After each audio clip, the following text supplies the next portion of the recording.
Praise the lord. యేసుక్రీస్తు ప్రభువారి శ్రేష్టమైన నామంలో అందరికీ ఈ నూతన దినపు శుభాలు. హెబ్రీలకు రాసిన పత్రిక 4వ అధ్యాయం 15వ వచనాన్ని జ్ఞాపకం చేసుకుందాం.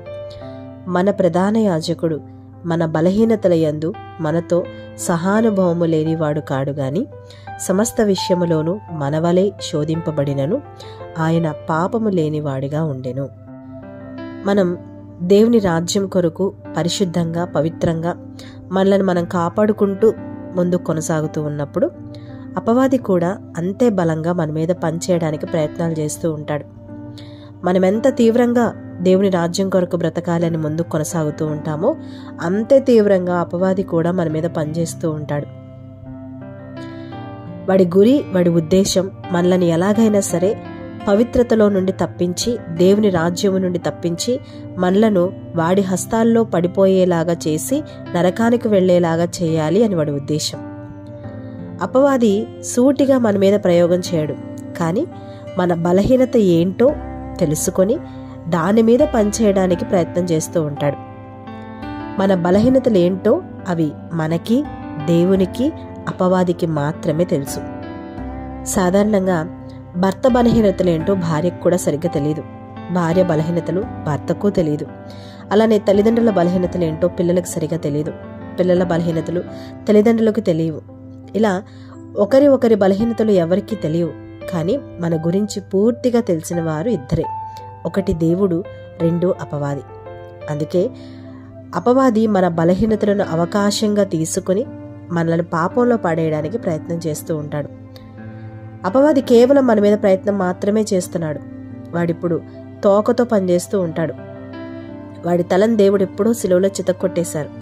కేవలం తోకతో మాత్రమే పనిచేస్తూ ఉంటాడు. అయితే మనలో ఉన్న బలహీనతలను ఆసరాగా తీసుకొని మనల్ని పడేయడానికి చూస్తూ ఉంటాడు అపవాది. అందుకే మనం బలహీనులము గనక ప్రతిదినము దేవుని బలం పొందుకొని భయముతోనూ జాగ్రత్తతోనూ బ్రతకడం నేర్చుకోవాలి. కొన్ని రోజులు భక్తి బాగానే చేస్తాం, ఉన్నట్టుండి మన బలహీనతలో పడిపోతూ ఉంటాం. అదే మన బలహీనత. ప్రియ సహోదరి సహోదరుడా, ఒక్కసారి నీ బలహీనత ఏంటో ఆలోచించు. పొగడ్తలకు లొంగిపోయి పాపంలో పడిపోతూ ఉన్నావా? ఒకవేళ డబ్బు నీ బలహీనత, లేక స్త్రీ వ్యామోహము నీ బలహీనత, సెల్ ఫోన్లో రకరకాల చాటింగ్స్ చేస్తూ అలానే టైంపాస్ చేయడం నీ బలహీనత, సినిమాలు సీరియళ్లు నీ బలహీనత, తిండి నిద్ర నీ బలహీనత, లేక ఈ లోకాశలు, మద్యము, త్రాగడం, ఇలాంటివి ఏమైనా నీ బలహీనతగా ఉన్నాయా? ఇంకా చెప్పుకోలేనివి ఎన్నో ఉన్నాయి. అలా అని బలహీనతలోనే మనం జీవిస్తే ఎలా? బలహీనతలన్నిటిలో నుండి పైకి లేచి బలం తెచ్చుకొని అన్నిటినీ జయించడానికి మనం సిద్ధపడాలి. హెబ్రీలకు రాసిన పత్రిక 4వ అధ్యాయం 15వ వచనంలో ఉంటుంది, యేసుక్రీస్తు ప్రభువారు కూడా మనలాగా శోధించబడ్డారు. మన బలహీనతలు ఆయనకు తెలుసు. మన బలహీనతను మన మనస్సు అర్థం చేసుకునేవాడు ఆయన ఒక్కడే. అయితే ఆయనకు శోధనలు వచ్చినా పాపం మాత్రం చేయలేదు. బలహీనతలు ఉండడం తప్పేం కాదండి, శోధనలు రావడం కూడా తప్పేం కాదు. కానీ వచ్చిన శోధనలో బలహీనతలో పడిపోవడం తప్పు, పాపంలో పడిపోవడం తప్పు. బలహీనతలు ప్రతి ఒక్కరిలో ఉంటాయి. కోపం ఒక బలహీనత. అయితే కోప్పడుడి గాని పాపం చేయకూడదు అని వాక్యంలో మనం చూస్తాం. కోపంలో కొంతమంది పాపం చేసేస్తూ ఉంటారు, అలాంటివి చేయకూడదు.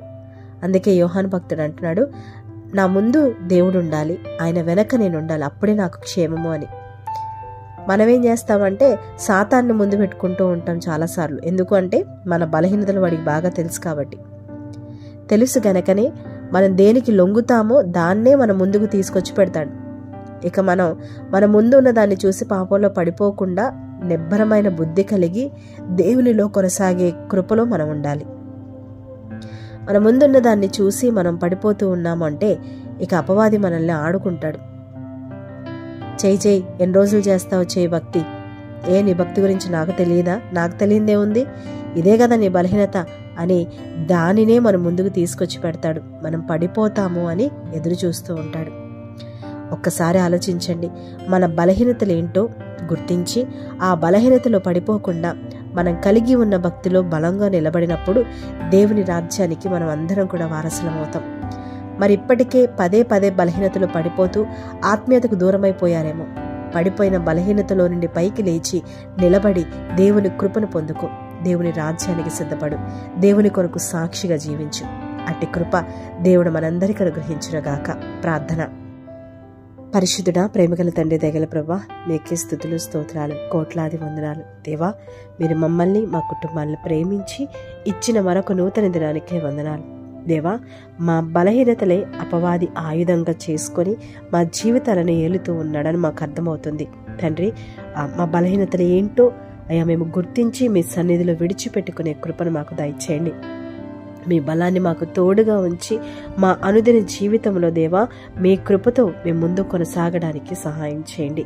ఈ ప్రార్థనలో ఏకీభవిస్తున్న ప్రతి బిడ్డను మీరే జ్ఞాపకం చేసుకొని దేవా, ఇదిగో మీలో ఆత్మీయంగా ఎదుగునట్లుగా సహాయం చేసి వాక్యానుసారమైన జీవితాన్ని కలిగి ఉండడానికి కృప అనుగ్రహించమని యేసుక్రీస్తు ప్రభువు వారి ఘనమైన నామంలో అడిగి వేడుకొని ప్రార్థించి పొందుకొని ఉన్నాము తండ్రి.